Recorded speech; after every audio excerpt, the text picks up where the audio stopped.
오늘 우리에게 준 하나님 말씀은 신약성경 요한복음 2장 1절로부터 11절까지의 말씀 되겠습니다. 제가 가지고 있는 성경책 신약성경 186면 되겠습니다. 저와 여러분이 한 절씩 한 절씩 교독하도록 하겠습니다. 제가 먼저 1절 읽겠습니다.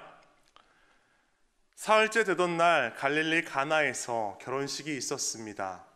예수의 어머니도 그곳에 계셨고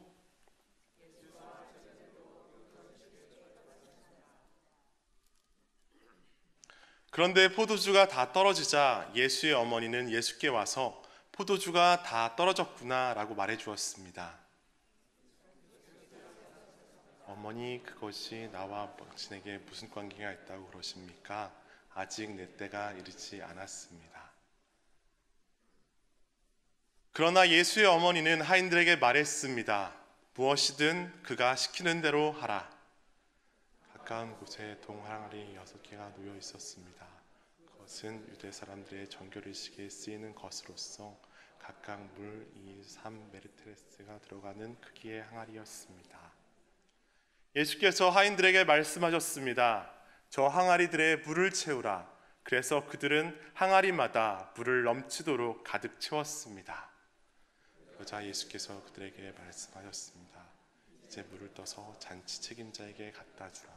그들은 그렇게 했습니다. 잔치 책임자는 물이 변해된 포도주를 맛보았습니다. 그는 그 포도주가 어디에서 났는지 알지 못했지만 물을 떠온 하인들은 알고 있었습니다. 잔치 책임자는 신랑을 불렀습니다. 그리고 이렇게 말했습니다. 누구든지 처음에는 맛 좋은 포도주를 내오다가 손님들이 취하면 덜 좋은 포도주를 내는 법인데 당신은 가장 좋은 포도주를 지금까지 남겨두었군요. 함께 읽겠습니다. 예수께서 이 첫 번째 표적을 갈릴리 가나에서 행해 자신의 영광을 드러내셨습니다. 그러자 예수의 제자들이 그를 믿었습니다. 아멘. 오늘은 갈릴리 가나의 이야기란 제목으로 하나님 말씀 증거하도록 하겠습니다. 말씀을 증거하기 앞서서 제가 잠시 기도하도록 하겠습니다. 사랑과 은혜가 많으신 주님 감사드립니다. 우중에도 저희들의 발걸음을 지켜주시어서 주의 말씀 가운데 서게 하신 것 감사드립니다. 하나님의 말씀이 이 시간 저희들의 귀에 들려지게 하시옵시고 그 말씀이 우리들의 삶의 기준되게 하여 주시옵소서. 우리들의 삶 가운데 많은 어려움과 힘든 것들과 떨리는 것들이 있습니다.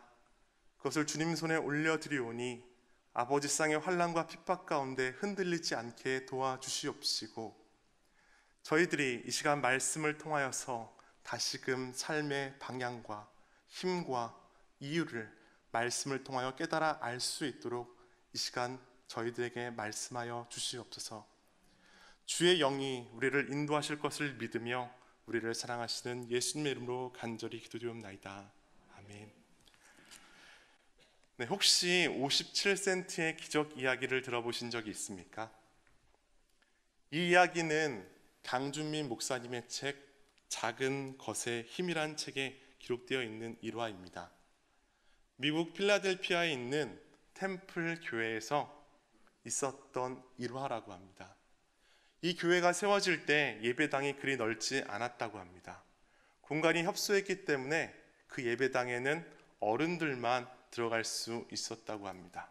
그래서 어린 아이들은 그 예배당에 들어가지 못하고 밖에서 아이들끼리 3355 예배를 드렸던 것으로 기억됩니다.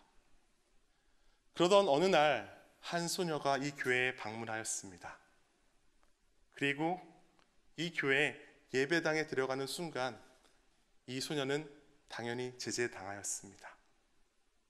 한두 차례 시도하였지만 결국 이 소녀는 예배당에 들어가지 못하였습니다.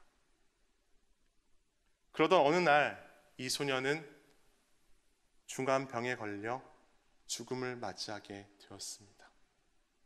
이 소년이 죽자 이 소녀의 베개 밑에서 57센트의 돈과 편지 봉투 하나가 발견되었다고 합니다. 그 편지 봉투에는 러셀 코넬이라는 담임 목사님의 이름이 쓰여 있었고 그 편지는 담임 목사님께 배달되는 편지였다고 합니다.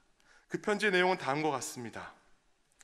목사님, 저는 교회에 가고 싶었지만 예배실이 비좁아서 빈자리를 기다리는 아이입니다. 제가 아껴서 모은 돈이니 이 돈으로 예배당을 지어 모든 어린이가 함께 예배 드릴 수 있게 해주세요. 이 아이의 57센트의 돈은 그렇게 목사님께 전달되었고, 또한 이 편지는 소녀의 장례식에서 모든 성도들 앞에서 읽혀졌고 듣는 이들에게 눈물을 훔치게 되는 사건이 되었다고 합니다. 이 57센트의 사건의 계기로 템플 교회는 큰 교육관을 건축하게 되었다고 합니다. 교육관을 건축하는 것으로 끝나지 않았습니다. 사마리아 병원이라는 병원을 건립하게 되었고요.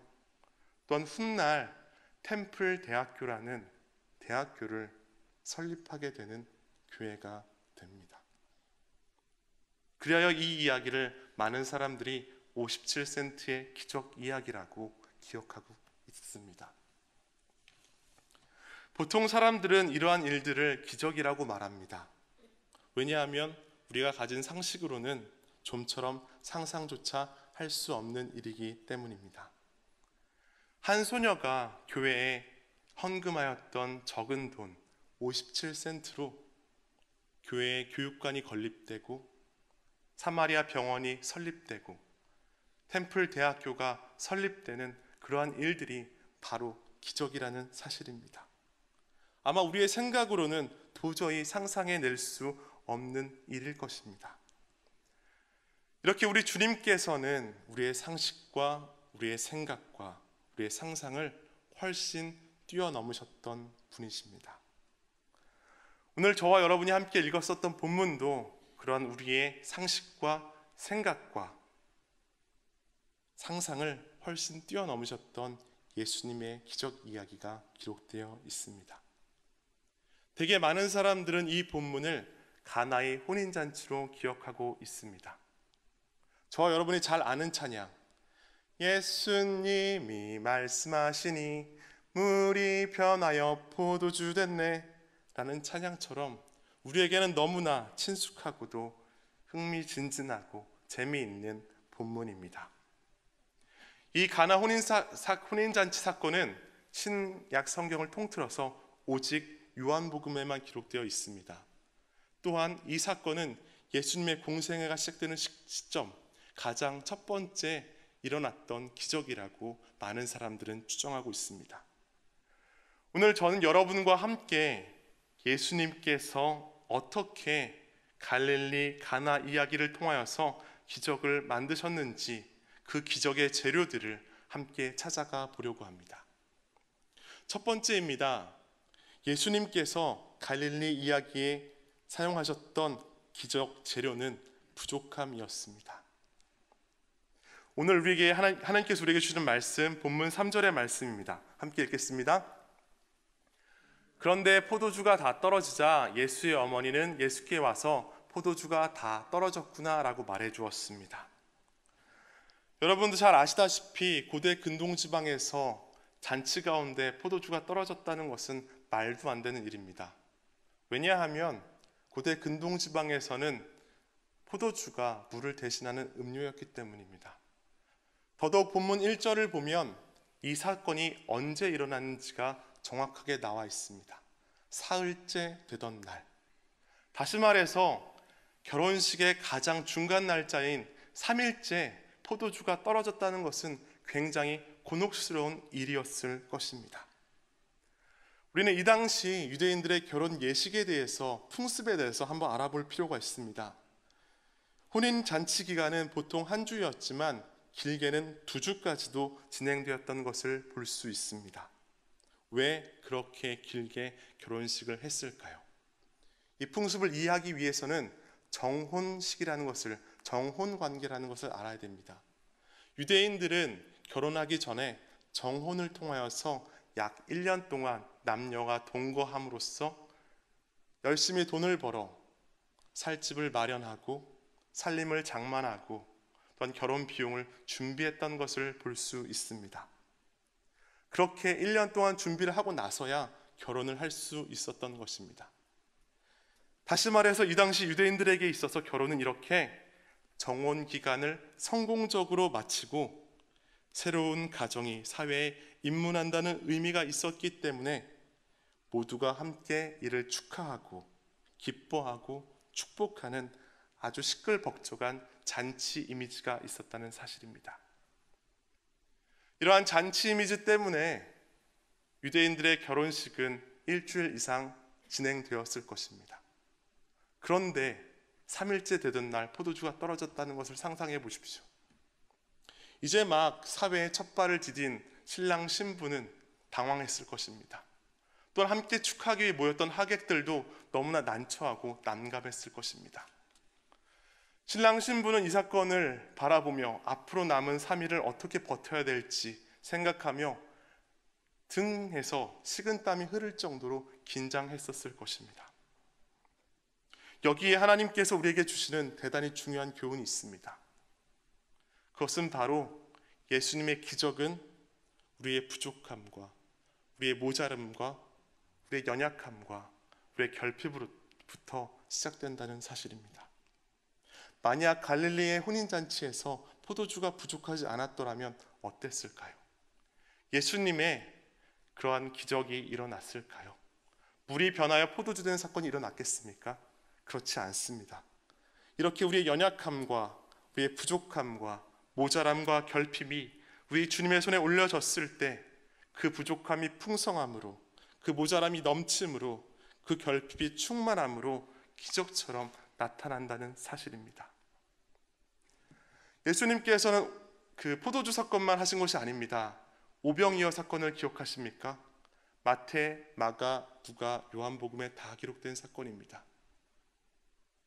보리떡 5개와 물고기 2마리로 성인 남성 5,000명을 먹이고도 12광지리가 남았던 사건입니다. 이 오병이어의 기적의 사건의 시작점은 어디였습니까? 작은 소년의 도시락이었습니까? 그렇지 않습니다. 그 본문을 잘 읽어보면 빌립이라는 사람이 어느 정도의 떡이 모자른지를 말하고 있습니다. 약 200데나리온의 떡이 부족하다고 말하는 그 모자람에서부터 오병이어의 기적이 시작되었다는 사실입니다. 우리는 200데나리온의 떡이 부족하다는 그 모자람 때문에 예수님의 기적 이야기가 시작되었다는 것을 기억해야 될 것입니다. 여기 하나님께서 우리에게 주시는 능력의 말씀이 있습니다.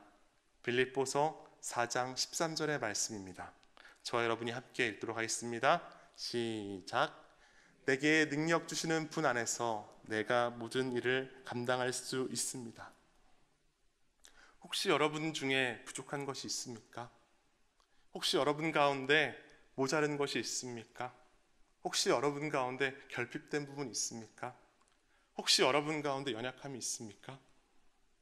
바로 그 지점에서 실망하시거나 낙담하시거나 포기하지 마시고 지금 이 자리에서 바로 내게 능력 주시는 분께 있는 모습 그대로 나의 부족함을, 나의 모자름을, 나의 결핍을, 나의 연약함을 주님 손에 올려드리기를 축복합니다.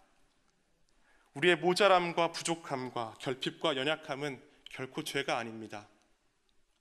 주님의 도우심이 시작되는 기적의 출발점이자 풍성하게 넘치고 충만하게 깃드는 은혜의 시작점이라는 것을 기억해야 할 것입니다. 두 번째, 예수님께서 갈릴리 가나 이야기에서 사용하셨던 기적의 재료는 바로 하나님의 때와 시간입니다.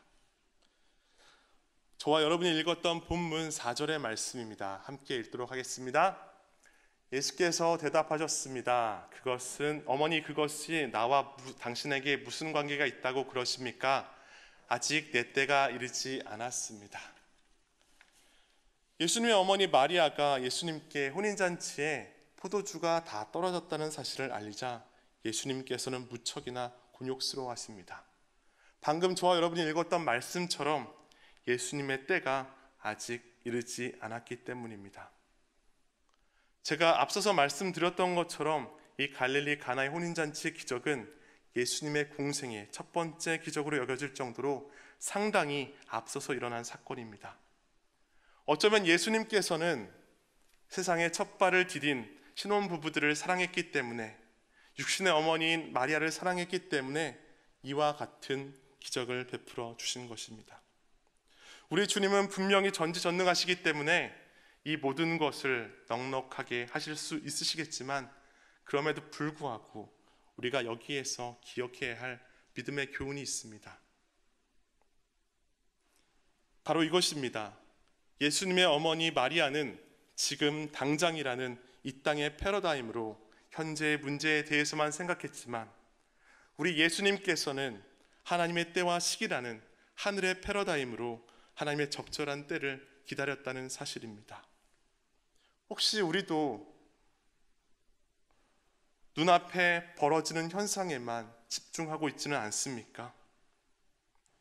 우리도 우리 예수님처럼 주어진 문제 앞에서 하나님을 먼저 생각하며, 내가 맞닥뜨리고 있는 상황이나 내가 대면하고 있는 사람을 먼저 생각하기보다는 하나님의 때와 시기를 간구하는 저와 여러분 되시기를 진심으로 축복합니다. 예수님께서는 이렇게 하나님 나라의 비밀을 말씀해 주셨습니다. 마태복음 6장 33절의 말씀입니다. 저와 여러분이 함께 읽도록 하겠습니다. 오직 너희는 먼저 그의 나라와 그의 의를 구하라.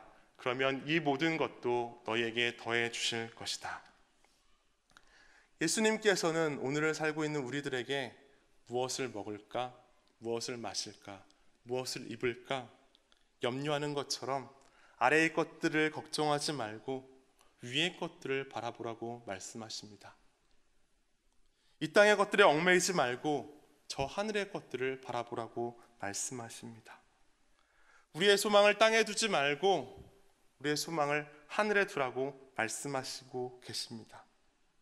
이렇게 우리가 하나님의 때와 시기를 구할 때 우리 주님께서는 오늘 기록된 말씀처럼 이 모든 것도 우리 위에 더해 주신다고 성경은 분명히 우리에게 말해주고 있습니다. 혹시 엘리야 사건을 기억하십니까? 바엘 선지자 450명과 아세라 선지자 400명과 갈멜산에서 싸웠던 사건입니다. 이 사건에서 누가 이겼습니까? 850대 1이지만 그 1이 이겼습니다. 바로 엘리야가 그 많은 사람들을 이겼습니다. 그가 이길 수 있었던 이유가 무엇이었습니까? 그것은 바로 선지자 엘리야는 지금 당장이란 세속적인 패러다임이 아니라 하늘의 패러다임으로 사역했다는 사실입니다. 엘리야는 4개의 항아리에 물을 가득 채워 번제물과 나뭇가지 위에 부었을 정도로 하나님의 개입을 온전히 기다렸던 거룩한 선지자였습니다. 또한 그렇게 큰 승리를 맛보고도 선지자 엘리야는 다시 갈멜산 꼭대기로 올라가서 무릎 사이에 얼굴을 파묻고 땅에 엎드려서 기도하였습니다. 또한 자기 사환을 기도하면서 7번씩이나 보내며 하나님의 때, 즉 손바닥만한 구름이 바다 위에서 올라오는 그 시점을 기다렸던 하나님의 사람이었습니다.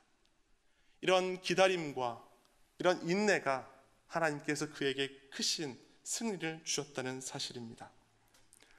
사랑하는 성도 여러분, 하나님의 때까지 온전히 기다려내시기를 축복합니다. 하나님께서 우리의 삶 가운데, 우리의 기도 가운데, 우리의 문제 가운데 간섭하시고 개입하실 수 있도록 조금만 더 기도함으로, 조금만 더 기대함으로 소망 가운데 인내하시기를 축복합니다. 마지막입니다. 갈릴리 가나의 세 번째 기적 재료는 바로 순종입니다. 오늘 하나님께서 우리에게 주시는 말씀 7절과 8절 말씀입니다. 저 여러분이 함께 읽도록 하겠습니다. 예수께서 하인들에게 말씀하셨습니다. 저 항아리들에 물을 채우라. 그래서 그들은 항아리마다 물을 넘치도록 가득 채웠습니다. 그러자 예수께서 그들에게 말씀하셨습니다. 이제 물을 떠서 잔치 책임자에게 갖다 주라. 그들은 그렇게 했습니다. 말씀에 기록된 것처럼 갈릴리 가나의 혼인잔치에서 일했었던 하인들은 예수님의 말씀에 100% 전적으로 온전히 순종하였습니다. 정결례식에 쓰이는 항아리에 물을 채우라는 명령에 순종했고요. 또한 그 돌 항아리 6개를 잔치 책임자에게 갖다 주라는 말씀에 순종했습니다. 우리 주님도 정말 얄궂지 않으십니까? 어떻게 정결 예식에 쓰이는 돌 항아리 6개에 물을 담아서 포도주로 바꾸실 생각을 했었던 것일까요? 행여나 이 광경을 바리새인들이나 율법학자가 보았더라면 어땠을까요? 어떻게 거룩한 예식에 쓰이는 돌 항아리에 술을 담느냐고 아마 난리 법석이 났을 것입니다. 하지만 이 하인들은 그러한 외부적인 것을 바라보지 않았습니다. 우리 예수님의 말씀에 의지하여 예수님만 바라보고 정결 예식에 쓰이는 돌 항아리 6개의 아귀까지 물을 가득 채워서 그 물을 잔치 책임자에게 갖다 주고 이것이 포도주로 변할 거라고 순종하며 나아갔던 것입니다. 이렇게 예수님께서는 그러한 순종을 통하여서 물로 포도주를 만드셨을 뿐만 아니라 율법까지도 보다 더 완전케 하셨습니다. 또한 잔치를 더 잔치되게 하셨습니다. 또한 이것을 통하여서 하나님께 더 큰 영광을 돌리는 역사를 이루셨습니다.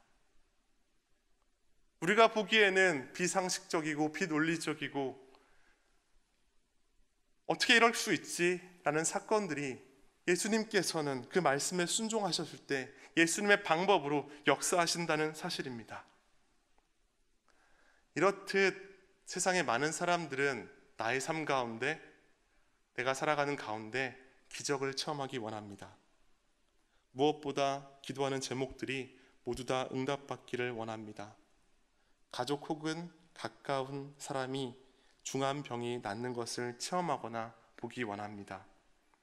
또한 위급하고 극적인 여러 가지 상황 속에서 하나님의 도우심으로 그 어려움과 그 곤란함과 그 환난이 해결되는 것을 경험하길 원합니다. 전 여러분에게 묻고 싶습니다. 그런데 이러한 우리들의 모습이 정말로 예수님을 따르는 모습입니까? 아니면 기적을 따르는 삶입니까? 이 시간 우리들의 모습을 되돌아볼 때 우리는 정말 예수님을 따르고 있는지 아니면 기적을 따르고 있는지를 살펴보아야 할 것입니다. 예수님을 따르다가 기적을 만나는 것은 진정한 기적이지만 기적을 쫓다가 예수님을 만나는 것은 결코 좋은 믿음의 모습이 아니기 때문입니다. 이러한 관점에서 오늘 있었던 사건, 갈릴리 가나의 혼인잔치 이야기를 다시 한번 바라보기를 원합니다. 무엇이 진정한 기적입니까? 물론 물이 포도주로 변한 것도 기적입니다. 오늘날과 같은 현대사회에서 물이 화학적인 변화를 통하여서 포도주로 변한다는 것은 여전히 불가능한 일이기 때문에 기적입니다. 하지만 한 가지 안타까운 점은 예나 지금이나 우리들이 하나님 말씀에 온전하게 100% 순종하는 모습도 기적과 같은 일이라고 여겨지는 세상 가운데 우리가 살아가고 있다는 사실입니다. 지난 주일 마이클 리 목사님께서 마른 뼈대의 골짜기란 제목으로 하나님 말씀을 증거해 주셨습니다. 그냥 뼈도 아니고 이미 마를 대로 말라버린, 완전히 말라버린 뼈들에게 어떻게 다시 살아날 수 있게 하셨습니까? 그것은 바로 에스겔이 하나님께서 말씀하셨던 그 말씀에 즉각적으로 뼈에게 예언하며 순종함으로 나아갔기 때문입니다. 에스겔이 뭐라고 뼈들에게 예언했습니까? 너희 마른 뼈들아 여호와의 말씀을 들으라. 하나님께서 너희 안에 생기가 들어가게 할 터이니 너희는 살게 될 것이다. 그렇게 세상적으로는 굉장히 우스꽝스러운 장면이 연출되었을 것입니다. 하지만 에스겔은 그렇게 우스꽝스러운 환경 가운데서도 그 광경 가운데서도 하나님께 순종하며 나아갔을 때 여호와의 영, 성령이 그에게 들어가고 뼈에 힘줄이 생기고 살이 붙고 살같이 생기는 놀라운 역사가 일어났다는 사실입니다. 이러한 일련의 변화도 기적입니다. 하지만 우리가 더 바라보아야 할 것은 비상식적이고 비합리적이고 비이성적이고 비논리적인 말씀에 순종하였던 에스겔의 순종을 보아야 한다는 것입니다. 이 에스겔의 순종도 기적과 같은 순종이라는 것입니다. 그렇다면 우리는 어떻게 에스겔처럼 하인들처럼 순도 100%의 순종을 할 수 있겠습니까? 비결이 있습니다. 그 비결은 바로 오늘도 예수님을 따르기 위해서, 하나님 나라의 영광을 누리기 위해서 일평생 이러한 순종을 배우고 연습해야 하는 데 있습니다.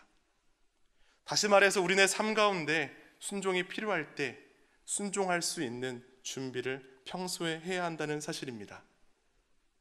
찰스 스펄전 목사님은 가나의 혼인잔치에서 예수님의 말씀에 순종했었던 하인들의 순종의 특징을 4가지로 요약하였습니다. 첫 번째는 준비된 순종이었습니다.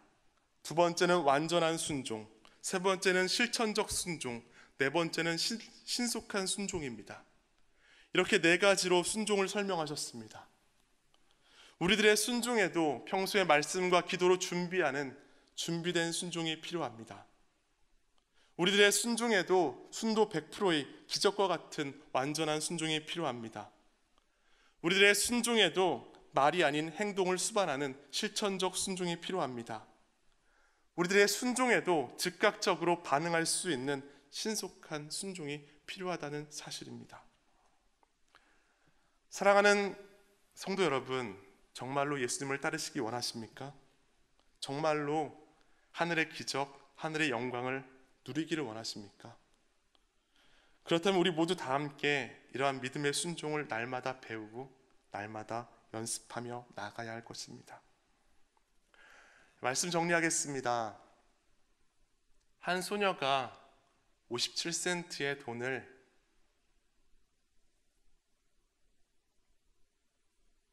남기며 예수님을 따라가고자 했을 때 예수님께서는 그 교회 가운데 아주 큰 교육관을 허락하셨고 병원을 예비하셨고 대학교를 설립하게 하셨습니다. 기적이 아닌 예수님을 따라가고자 했었던 그 소녀의 마음이 우리에게도 절실히 필요합니다.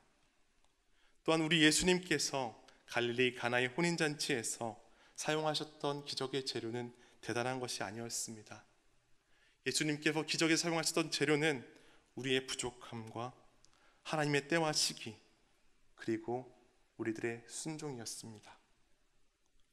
사랑하는 성도 여러분, 우리의 부족함과 연약함과 모자람과 결핍을 우리 주님의 손에 올려드리길 원합니다. 그리할 때 우리들의 문제가 그저 문제로만 남아있지 않고 하나님의 때와 하나님의 시기에 하나님의 방법으로 우리들의 순종 가운데 기적적으로 역사하실 것이라 믿습니다.